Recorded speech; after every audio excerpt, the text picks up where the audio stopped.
Soomaaliya waxaa iska hal qoys oo ka kooban 18 qof. 18 kaas qofood ayaa iska leh Soomaaliya. maanta waxay idin baraan 18 kaas qofood ee Soomaaliya iska leh.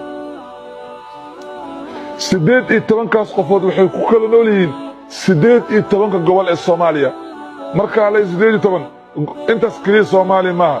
dhul badan jira oo cadow gacantiisa ku maqan. ha ahaato NFD, ha ahaato Soomaali galbeed. waa su'aal daaweyne dalka yaa iska leh. waa su'aal daaweyne dalka yaa leh. dalkan Soomaaliya yaa leh. heestaas waxaa ku jirto 18 qof oo dalkan iska leh.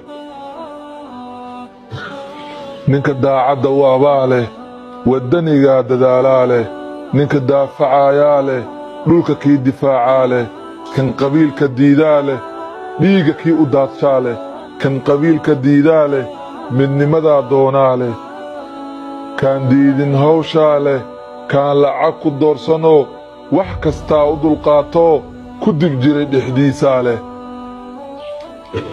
waxaa iska leh kan dejiyey aqoontoo dadku ka aflaxaanoo daawacaa tacliintaa leh.